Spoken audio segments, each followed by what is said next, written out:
Bienvenidos a un video más del canal Opciones Financieras desde cero.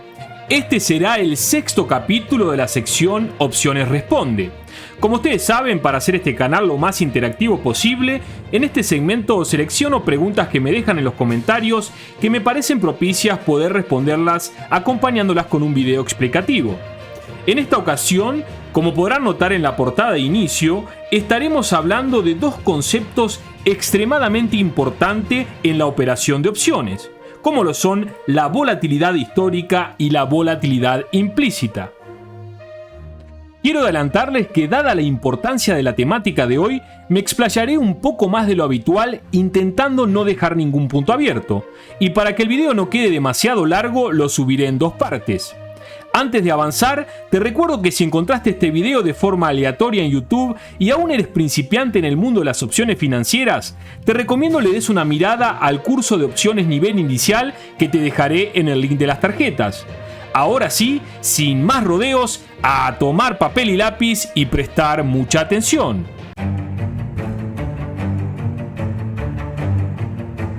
Como lo anticipaba en la intro del video, en esta ocasión intentaré dar respuesta a la inquietud de un miembro de esta comunidad, el cual me preguntaba lo siguiente: ¿puedes explicar la diferencia entre volatilidad histórica y volatilidad implícita? Y además, ¿cuál es la importancia que tienen estos indicadores cuando operamos con opciones? Permítanme remarcar una vez más que la temática de hoy es de extrema importancia para aquellos que tengan aspiraciones serias de navegar en el mundo de las opciones financieras de forma profesional y segura. Hoy en día es muy fácil para cualquiera de nosotros abrir una cuenta de broker y comenzar prácticamente de inmediato a comprar, vender y hasta armar estrategias con opciones. Pero el hecho de que sea fácil y rápido no quiere decir que estemos realmente preparados para hacerlo. Hay una frase del escritor David Nassar que me gustaría citar para reforzar este concepto. Sin una educación realmente sólida, la tecnología que tienes solo te ayudará a acelerar tus pérdidas. Incluso me atrevo a decir que muchos de los supuestos expertos de opciones que encontramos en las redes o inversores que dominan otro tipo de activos, cuando se enfrentan a este mercado no consiguen rentabilizar sus inversiones con opciones por no tener un buen dominio de estos dos conceptos. Es por esto que te recomiendo puedas quedarte hasta el final y, de ser necesario, mirar más de una vez este capítulo. Les adelanto que este video será un poco largo y veremos algunos conceptos un poco técnicos, pero como siempre intentaremos aterrizar y ejemplificar de forma sencilla para que no queden dudas de lo que explicamos. Empecemos lentamente entrando en calor y abordemos la palabra que seguramente más citaremos el día de hoy, que es justamente volatilidad. Y para aquellos que no estén tan familiarizados con el mundo de las inversiones, es bueno que sepan desde este momento que este término normalmente se utiliza para hacer alusión a cambio, variación, movimiento o fluctuación del precio al que cotiza un activo financiero a lo largo del tiempo. Pero para los inversores que ya tenemos un poco más de experiencia en el mercado, les adelanto que la volatilidad nos da algo más de información. No solo nos habla de movimiento en el precio, sino que nos deja saber cómo fue ese cambio, qué tan brusco o qué tan suave se produjo. Y cuando hablamos de cambio en el precio de un activo, nos estamos refiriendo sin lugar a dudas al riesgo que conlleva invertir en ese activo. Es importante mencionar en este momento que si quisiéramos encontrar un antónimo al concepto de volatilidad, podríamos utilizar el de estabilidad. Mientras menos volátil sea un activo, más estable tenderá a ser. Por el contrario, mientras más volatilidad tenga un activo, mayor será su inestabilidad. Y sin saber demasiado acerca de estos términos, muchas veces con el solo hecho de ver una gráfica de cotización de un activo, podemos ver claramente cuando este es volátil o más bien estable. Por ejemplo, a continuación representaré dos gráficas de distintos activos que el día de hoy cotizan al mismo precio, pero que evidentemente el camino que han hecho para llegar al precio de hoy es muy distinto. No necesitan ser expertos para reconocer claramente que el activo de color rojo es mucho más volátil que el verde. Es bueno remarcar también que cuando hablamos de volatilidad a secas, por ejemplo cuando decimos esta acción es muy volátil, normalmente nos estamos refiriendo a la volatilidad realizada, a un comportamiento del activo que se dio en el pasado, que puede ser el pasado lejano o cercano, pero no deja de ser el pasado. ¿Con esto qué quiero decir? Que ningún comportamiento de un activo en el pasado puede garantizar lo que ocurrirá en el futuro, pero a veces nos sirve para tener una noción de lo que podemos esperar en el futuro sobre ese activo. Ahora sí, enfoquémonos un poco más y definamos formalmente el concepto de volatilidad. Ustedes podrán encontrar muchas definiciones del término en libros, cursos, internet, etc. Yo he elegido una definición que me parece resume fácilmente este concepto y la misma dice así: la volatilidad es una medida estadística del cambio en el precio de un activo durante un periodo de tiempo determinado. Debo mencionar que si no se aclara lo contrario, ese periodo de tiempo suele ser un año. Complementemos un poco la definición con algunos puntos importantes. Primero, la volatilidad es un término que hace referencia a la variación de la trayectoria de los precios de los activos y será expresada en forma porcentual o en algunos casos con valor absoluto. En segundo lugar, la volatilidad nos ayuda a medir la frecuencia y la amplitud con la que ese precio se movió, ya sea al alza o a la baja. En tercer lugar, cuanto mayores y más frecuentes sean los cambios en los precios, más volátil será ese activo. En cuarto lugar, es bueno saber que la volatilidad es una forma de poder evaluar qué tan riesgoso es un activo, e incluso utilizar la volatilidad como elemento de comparación entre más de un activo. Mientras más volátil sea un activo, más riesgoso y mayor incertidumbre tendrá el mismo, pero también nos abre la posibilidad de generar retornos más grandes.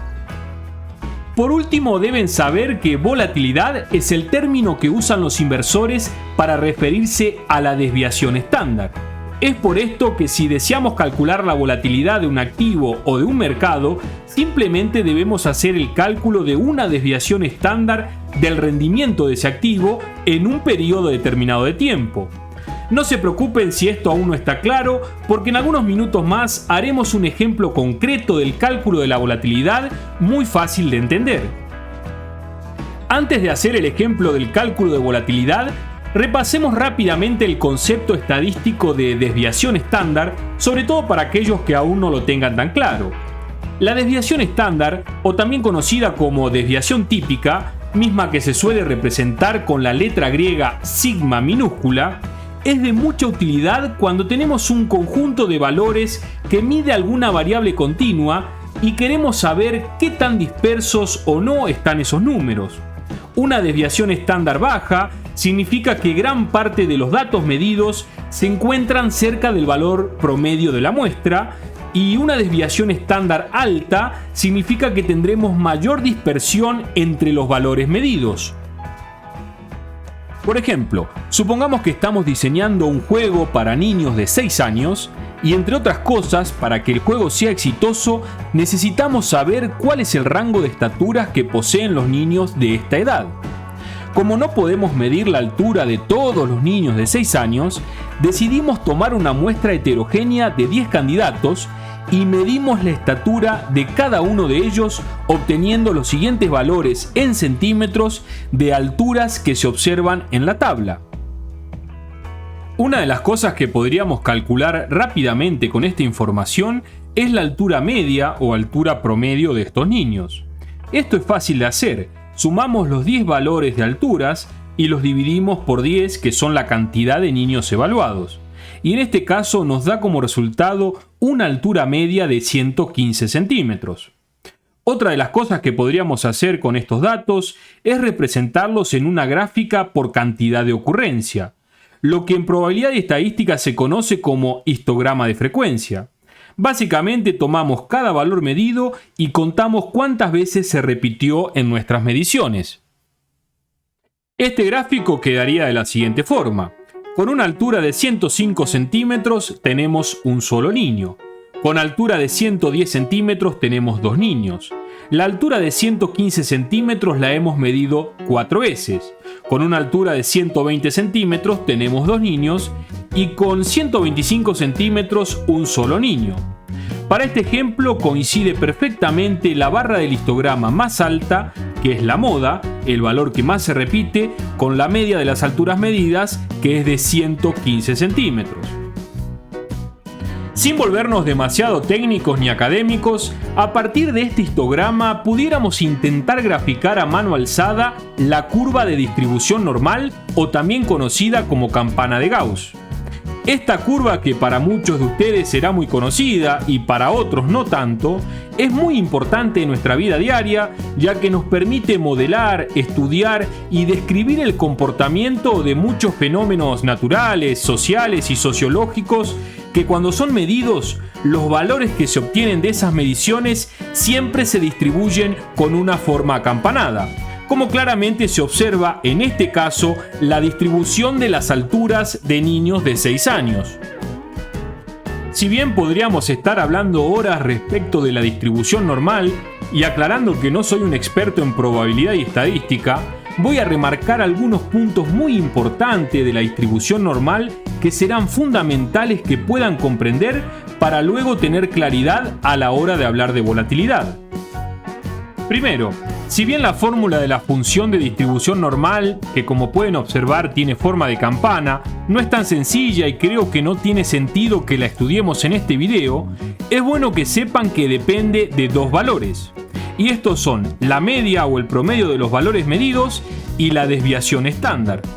Cuando tenemos un conjunto de valores o mediciones, la desviación estándar sigma se puede calcular muy fácilmente con la fórmula automática que nos provee el Excel. Para este ejercicio en particular, la desviación estándar toma un valor de 5.7. Otro de los puntos importantes de la distribución normal es que el área que se forma debajo de esta campana nos habla de probabilidades.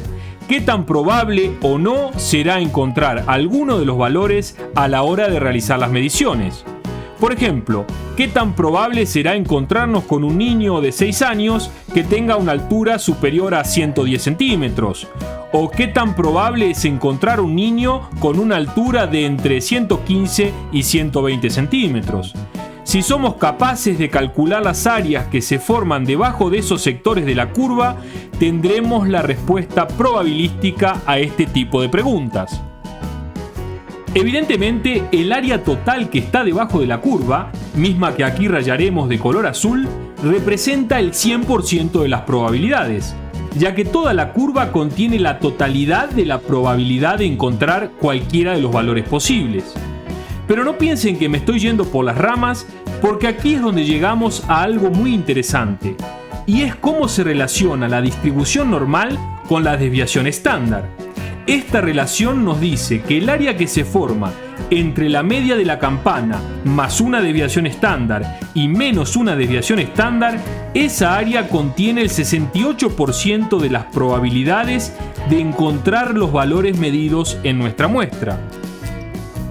¿Qué significa esto? Pues en este ejemplo concreto, donde sabemos que la desviación estándar es de 5.7, si nos movemos 5.7 hacia la izquierda de la media, o sea, hasta el valor de 109.3, y 5.7 hacia la derecha de la media, hasta el valor de 120.7, y acotamos el área que se forma debajo de esa sección de la campana, obtendremos una probabilidad de 68%. ¿Cómo se interpreta este 68%? Pues la información que nos está dando aquí la distribución normal es que el 68% de los datos medidos se encontrarán dentro de este rango de valores. O dicho de otra forma, que cuando hagamos las mediciones de altura de los niños de 6 años, tenemos 68% de probabilidades de encontrar niños con alturas de entre 109.3 y 120.7 centímetros de altura.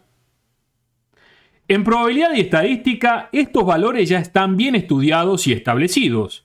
Así como una desviación estándar contendrá el 68.3% de las probabilidades, para ser precisos, cuando nos alejemos de la media 2 desviaciones estándares, estaremos cubriendo el 95.4% de los valores. Y cuando nos alejemos 3 desviaciones estándares de la media, estaremos cubriendo más del 99.7% de cualquier posible medición. Todo lo que quede por fuera de estas 3 desviaciones estándares son eventos con una bajísima probabilidad de ocurrencia. Son esos famosos cisnes negros que nadie puede esperar ni predecir. Otra de las características de la distribución normal es que la misma siempre es simétrica respecto de la media. O sea, tiene la misma forma tanto para un lado como para el otro de la media. Esto quiere decir que tendremos el 50% de probabilidades de encontrar valores tanto del lado izquierdo como el lado derecho de la media. Es importante mencionar que la curva de distribución normal tendrá distintos aspectos, y esto dependerá básicamente de qué tan dispersos o no estén los valores medidos. Mientras más achatada sea la distribución normal, como esta que estamos dibujando en color rojo, mayor será la desviación estándar y por ende tendremos mayor dispersión de los valores medidos. Un poco más adelante veremos cómo repercute esto en la volatilidad. Por otro lado, cuando la curva o campana de distribución se vuelve más esbelta, más en punta, esto significa que los valores estarán menos dispersos, estarán más concentrados en torno a la media y por ende la desviación estándar será más pequeña. Si en verdad la información que estás recibiendo te parece de valor y estás interesado en dominar de forma sólida y consistente el mundo de las opciones financieras, te invito a darle like a este video, suscribirte a mi canal y activar la campanita. De esta forma serás el primero en enterarte cuando suba nuevos videos y también me ayudarás a llegar a más personas con este contenido. En este momento les propongo aterrizar todos estos conceptos aprendidos, pero a nuestro mundo financiero. Así como nuestro ejemplo de los niños de 6 años, la variable que se medía y que se estudiaba era la altura, cuando hablamos de activos financieros, lo que se medirá será el precio del mismo. Cómo se ha comportado el precio de ese activo a lo largo de un periodo determinado. En otras palabras, intentaremos describir cómo ha sido la fluctuación del precio, qué tan volátil o no fue ese activo. Hagamos un ejemplo concreto del cálculo de volatilidad utilizando todo lo aprendido. Si bien para ustedes como inversores de opciones no será necesario hacer cálculos complejos para obtener la volatilidad de los activos con que operan, ya que esta será información que su broker compartirá en tiempo real, es bueno repasar con un ejemplo cómo sería el proceso de cálculo para también de esta forma terminar de afianzar el concepto. Supongamos que tenemos una tabla con el listado de los precios de cierre de cotización diario del activo financiero ABC de los últimos 10 días y queremos saber cuál fue la volatilidad de ese activo en este periodo de tiempo.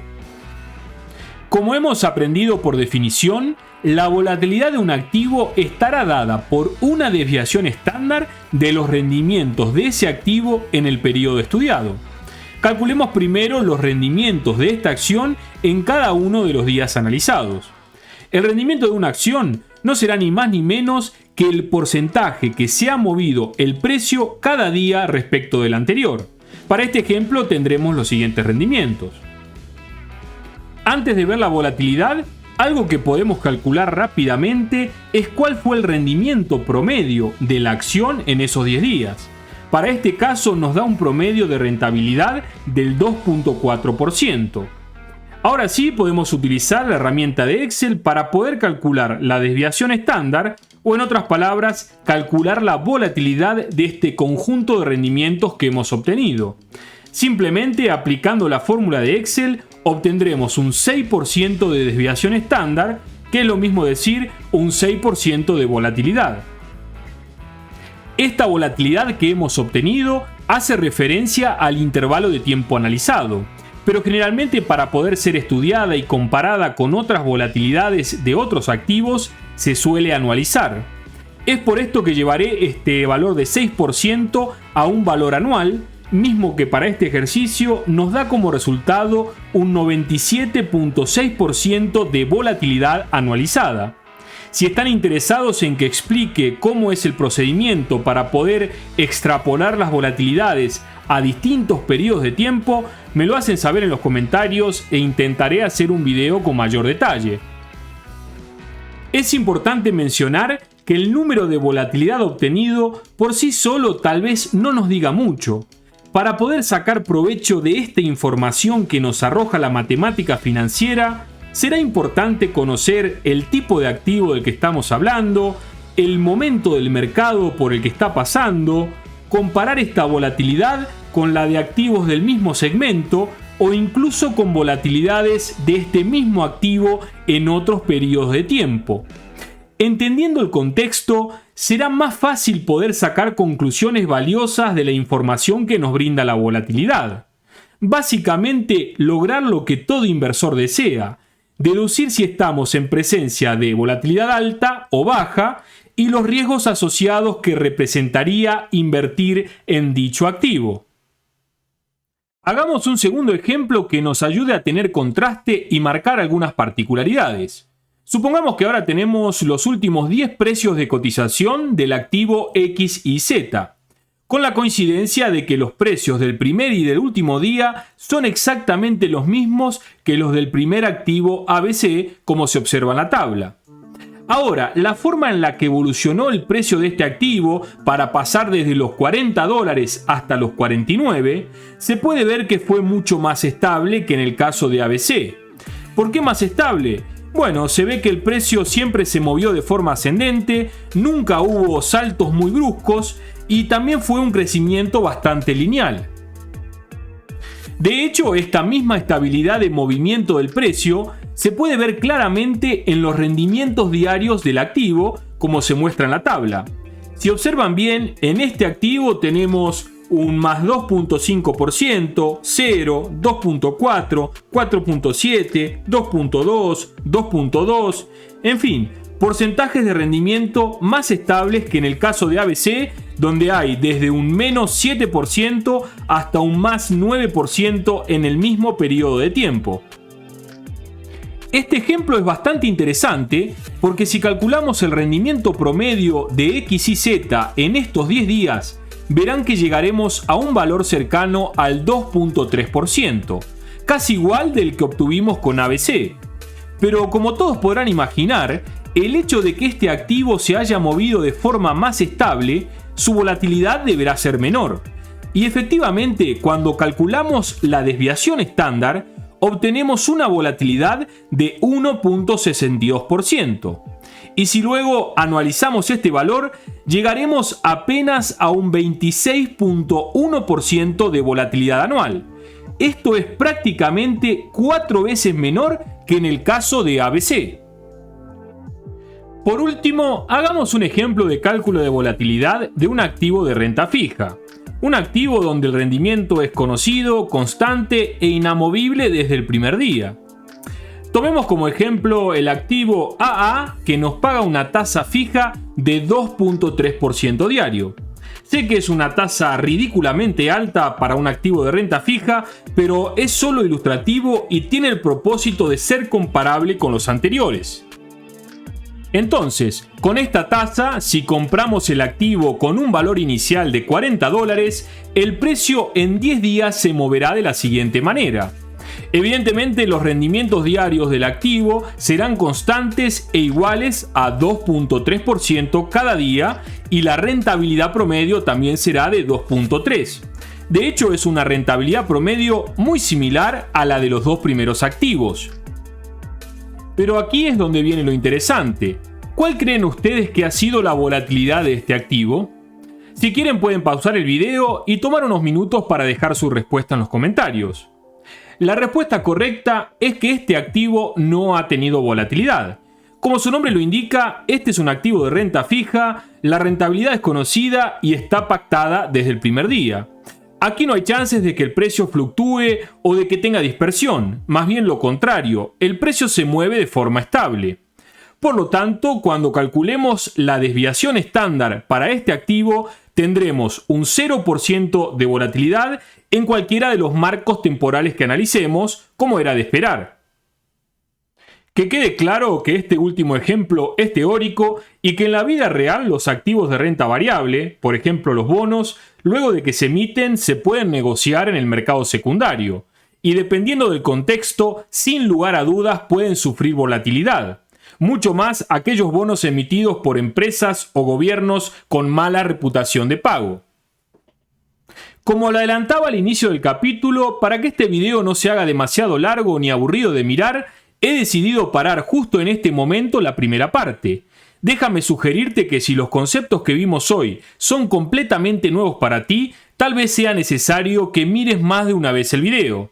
Por otro lado, si lo que has aprendido el día de hoy te resultó interesante, te recomiendo ampliamente que no te pierdas por nada la segunda parte que estaremos subiendo a la brevedad, y en donde nos abocaremos específicamente a responder las preguntas que originaron el video.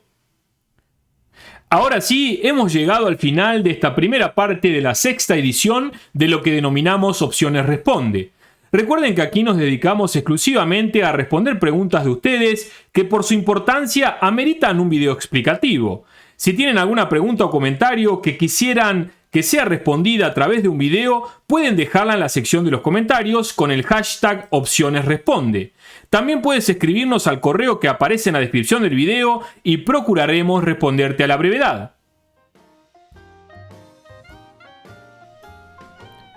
Gracias por mirar el video. Te invito a ver el próximo capítulo.